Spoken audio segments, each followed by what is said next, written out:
लद्दाख में हमारी तैयारियों को देखकर बीजिंग के कायरों का हलक सूख चुका है। चीन को एहसास हो चुका है कि पिछले साल की सर्दियों की तरह इस साल की बर्फबारी भी चीनियों की कब्र बनेगी। इसीलिए चीन पूर्वी छोर पर बदमिजाजी का मुगालता पाले हुए है।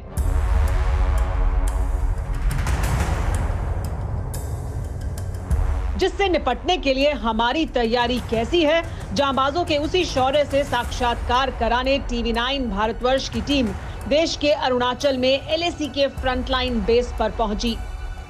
TV9 भारतवर्ष आपको नॉर्थ ईस्ट के इलाकों में या ईस्टर्न जो इलाका आप कह सकते हैं, ईस्ट उस इलाकों में इन बेसिस की इंपॉर्टेंस आपको बताएगा और ये बताएगा कि आखिरकार लगातार पिछले 1.5 से 2 सालों के अंदर अरुणाचल प्रदेश जैसे इलाकों के अंदर LAC में किस तरीके से इन्हीं बेसिस की मदद से चीन की घुसपैठों पर नजर रखी जाती है।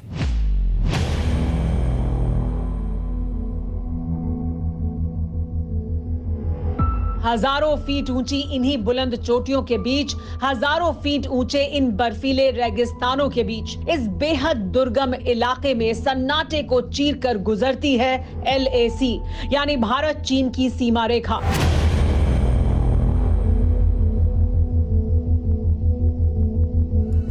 इन्हीं चोटियों, इसी रेगिस्तान और इसी दुर्गम इलाके के बीच है तवांग।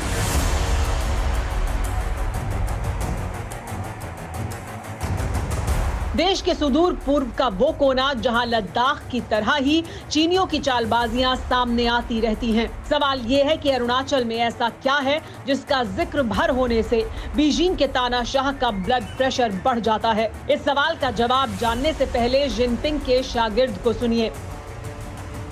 अरुणाचल को लेकर बीजिंग की ये बौखलाहट हफ्ते भर पहले तब सामने आई थी जब उपराष्ट्रपति वेंकैया नायडू नॉर्थ ईस्ट के दौरे के तहत अरुणाचल प्रदेश पहुंचे थे। वैसे ये पहला मौका नहीं था।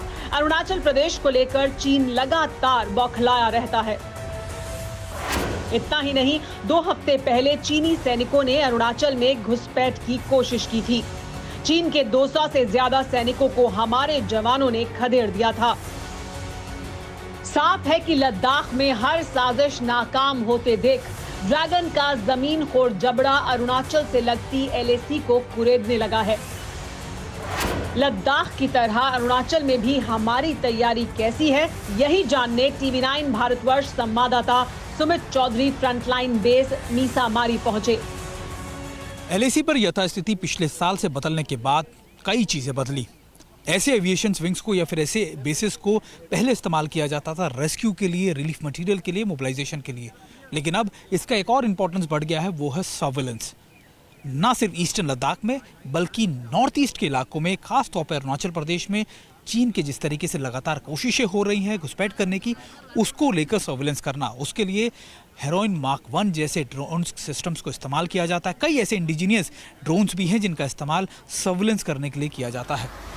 असम का मीसामारी बेस देश का दूसरा सबसे बड़ा आर्मी कैंप है। मीसामारी एविएशन कैंप से अरुणाचल प्रदेश के तवांग की दूरी करीब 350 किलोमीटर है। जाहिर है इतनी दूर से LAC पर नजर रख पाना आसान नहीं है। इसीलिए उत्तर पूर्व से लगती चीनी सरहद पर इजरायली हेरॉन ड्रोन से नजर रखी जा रही है।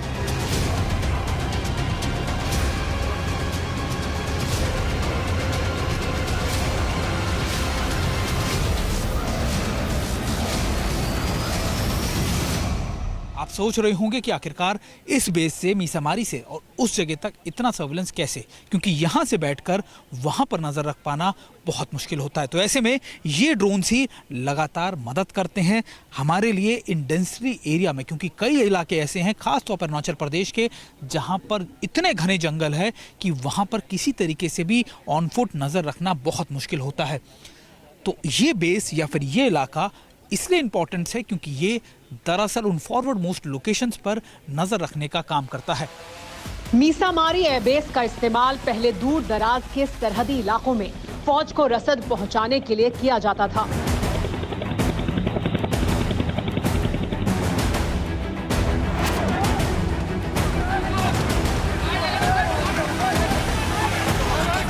लेकिन पिछले साल लद्दाख में माओ के बारिशों की कायराना करतूत के बाद से ही इस एयरबेस से फाइटर जेट के साथ ही ध्रुव हेलीकॉप्टर लगातार उड़ान भरते रहते हैं।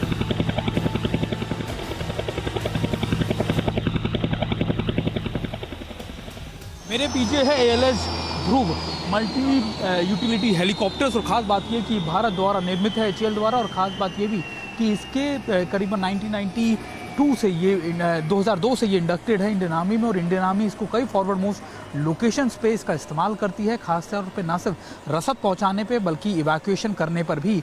और नॉर्थ ईस्ट के इलाकों में, खासतौर पर अरुणाचल के इलाकों के आसपास इसका इस्तेमाल किया जाता है फॉरवर्ड मोस्ट लोकेशन में ठंड के मौसम में रसद पहुँचाने के लिए। और ये फॉरवर्ड मोस्ट अगर आप देखें तो ये आप कह सकते हैं कि आर्मी एविएशन के अंदर ही आता है। और अभी इस तरीके के ऑपरेशन दिखाने का मकसद ये है कि ये दिखाया जाए कि आखिरकार इन लोकेशंस पे जब सर्दियों में या फिर ख़राब मौसम में रसद, साजो सामान और सोल्जर्स को डिप्लॉय करना हो तो इसकी मदद खास तौर पर ली जाती है। अरुणाचल प्रदेश को चीन साउथ तिब्बत कहता है, 90,000 वर्ग किलोमीटर पर अपना फर्जी दावा करता है, जबकि खुद चीन ने अक्साई चिन में हमारे 38,000 स्क्वायर किलोमीटर पर दावा किया हुआ है। इसीलिए लद्दाख की तरह अरुणाचल में भी चीन की नई साजिश से इनकार नहीं किया जा सकता है, क्योंकि अरुणाचल में LAC के करीब चीन ने नए गांव बसाए हैं। शी जिनपिंग ने जुलाई में पहली बार तिब्बत का दौरा किया। LAC के करीब चीन रेलवे नेटवर्क भी बना चुका है। अरुणाचल के करीब तिब्बत में चीन कई एयरपोर्ट भी बना चुका है। पिछले 17 महीने से लद्दाख, हिमाचल, उत्तराखंड, सिक्किम से लेकर अरुणाचल तक पूरी LOC पर चीन घुसपैठ की कोशिश करता रहा है। इसीलिए लद्दाख की तरह ईस्टर्न पार्ट में भी चीनियों को चित्त करने की मुकम्मल तैयारियां हैं, और इसमें हेरॉन ड्रोन सबसे बड़ा हिस्सेदार है, जिसकी वजह भी है। इसे ऐसे समझना होगा, हेरॉन मार्क 1 ड्रोन दुनिया की सबसे उन्नत तकनीक से लैस है, जो रणनीतिक और कई तरह के मिशन को अंजाम देने में सक्षम है। ये विमान कई तरह के पेलोड ले जा सकता है। ड्रोन 30,000 मीटर की ऊंचाई तक उड़ान भर सकता है, लगातार 30 घंटे तक हवा में रह सकता है। एक और खास बात यह भी है कि इस ड्रोन के सिस्टम को दूर बैठकर ही सैटेलाइट की मदद से बंद किया जा सकता है और फिर स्टार्ट भी किया जा सकता है।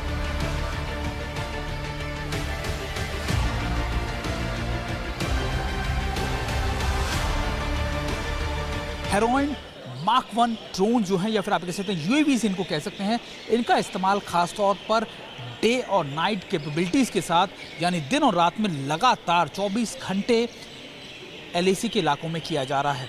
सबसे खास बात ये कि ये 200 आप कह सकते हैं कि 200 किलोमीटर दूर से सारी फीड या फिर जो सारे वीडियोस होते हैं, सर्विलेंस की चीज़ें होती हैं, वो यहाँ बैठे लोकेशंस को भेज सकता है।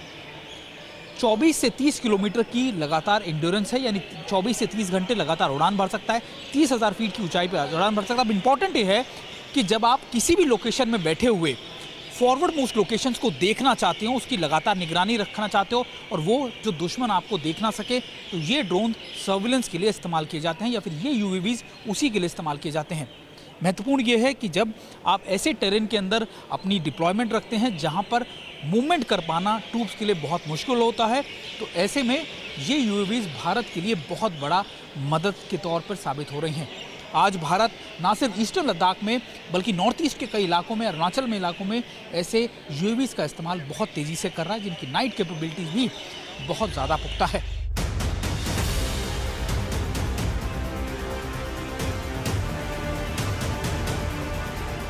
अगले कुछ हफ्तों के बाद LAC से लगे इलाकों में बर्फबारी शुरू हो जाएगी। ज्यादातर ऊंची चोटियां बर्फ की मोटी चादर से ढक जाएंगी। लद्दाख में ये लगातार दूसरा साल है जब बर्फबारी के दौरान भी 50,000 से ज्यादा जवान तैनात रहेंगे। वहीं पूर्वी सरहद पर निगरानी का जिम्मा हेरॉन ड्रोन विमानों पर होगा।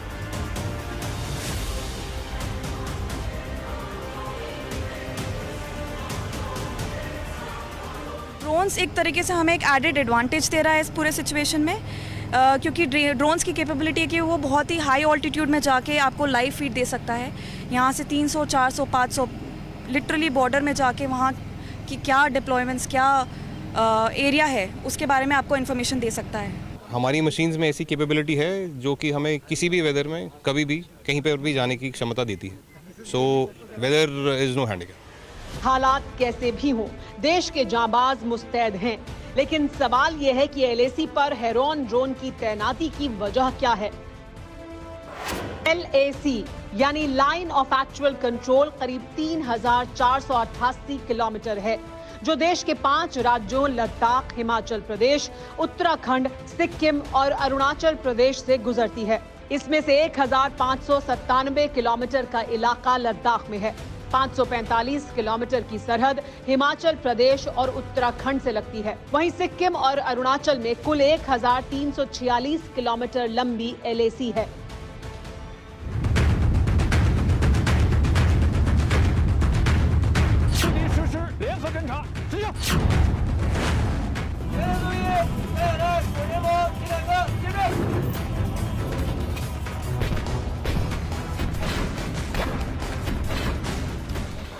अभी तक चीन लद्दाख में ही चालबाजी कर रहा था, लेकिन अब वो उत्तराखंड और अरुणाचल से भी लगी सीमा पर जवानों की तैनाती बढ़ा रहा है।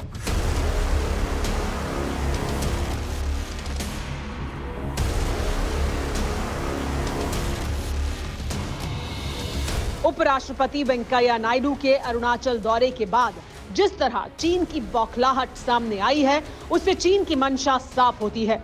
इसीलिए चीन को समझना ही पड़ेगा कि ये 2021 का न्यू इंडिया है। चीन अगर छेड़ेगा तो हम उसे छोड़ेंगे नहीं, और ये अब तय है।